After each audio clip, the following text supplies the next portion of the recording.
One moment she was walking through the dense shadows of an unfamiliar forest, and the next she was here. The change was instant. No flash, no sound. Just a sudden shift, like being yanked out of her own skin and shoved into someone else's nightmare. Snow White blinked against the harsh fluorescent lights. Her eyes darted around the office, the metal desk, and the closed door behind her, the humming computer screens, and the woman standing in front of her, flipping through papers like nothing extraordinary had happened. She staggered half a step backward, her boots scraping the linoleum floor. Her leather jacket clung to her like a second skin, slightly torn at the sleeve.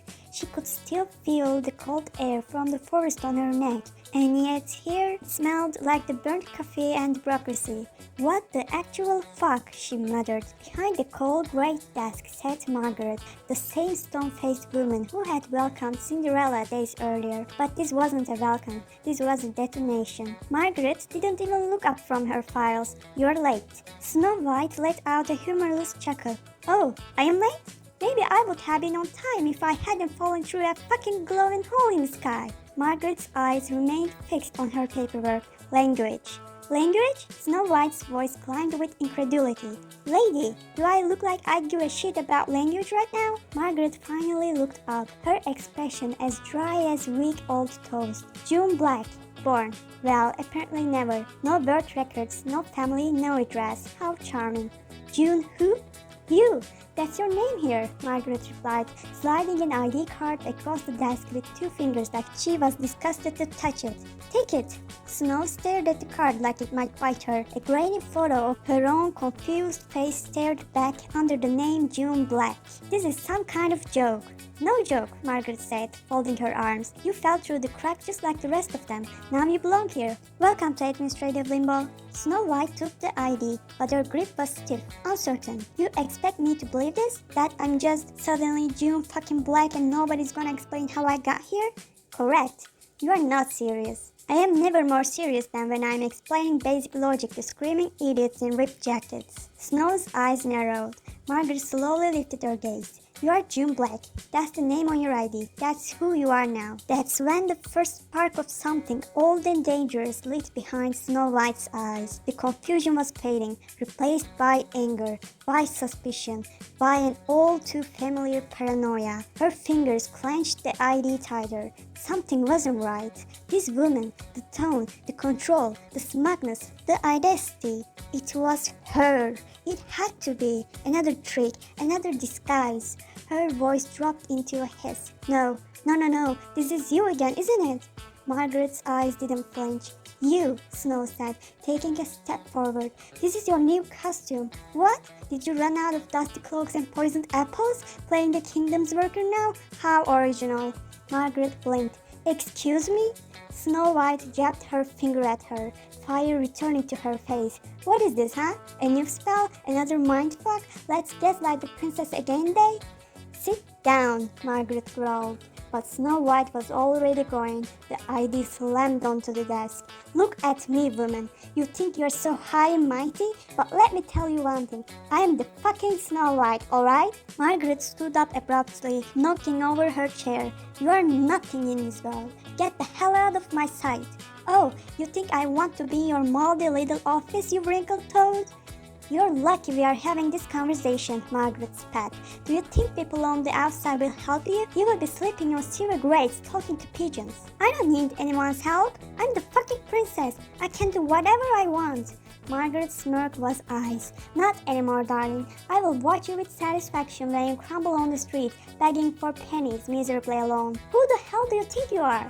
I am the only person who gave a damn enough to register your existence, and now I'm seriously reconsidering." June took a threatening step forward, and Margaret instinctively stepped back, just as two security guards burst into the room.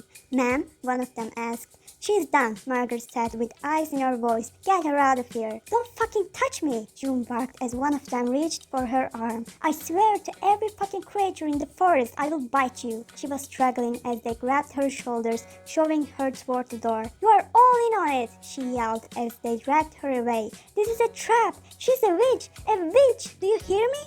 The door slammed again, this time muffling a final distant "Fuck all of y'all!" Margaret adjusted her glasses and returned to her seat, sighing heavily. Next, she muttered, as if this sort of thing happened every Tuesday. The cold air hit Snow White like a slap. 1 second she was screaming at the two meathead guards. The next, poof! She was standing alone under a flickering street lamp. The metallic door behind her clicked shut. Gone. No guards, no building, no sign of Margaret and her bureaucratic hellhole. Just this. The street was cracked and empty. Pale yellow lights spilled onto pavement littered with old flyers, empty cans, and the occasional twitching rat. Neon signs buzzed in the distance like electric insects. She could smell smoke, garbage, oil. Snow White, June whatever, shivered under her leather jacket. Her breath fogged in front of her. She hugged her arms around herself and took a step forward. What is this place? Everything felt wrong. The colors were too harsh, the sounds too sharp, and nothing, absolutely nothing, looked familiar. Not the buildings, not the strange clunky metal boxes on wheels parked by the sidewalks, not the blinking screens in windows or the people walking past her in clothes that looked more like armor than anything else. She started walking. There was nothing else to do. Her boots echoed against the concrete. A man in a hoodie passed her by, muttering into a glowing square in his hand. She stared at it, then at him. What the hell was that? Her eyes drifted to a glass display full of moving images, people talking, things exploding, a giant hamburger dancing, and she flinched. Okay, she muttered. This is a spell. It has to be. Maybe a vision. A punishment? No, sweetheart, came the voice, smooth and sharp like silk over razors. It is what happens when you step out of line, when you stop obeying. This is what the world really thinks of girls like you. Snow White froze. Shut up, she hissed under her breath. I told you not to talk to strangers. I told you to stay quiet, stay sweet. But no, you had to chase wolves and climb towers like a wild little idiot. She clenched her fists. Shut up! But the voice didn't stop. It never did. That cool, calculated judgment always littered in when she felt weakest. You're not here, Mother, she whispered. You can't hurt me anymore. Can't I? Who do you think put you here, darling? Snow White's pace quickened. Her boots splashed through puddles as she walked. The city started thinning.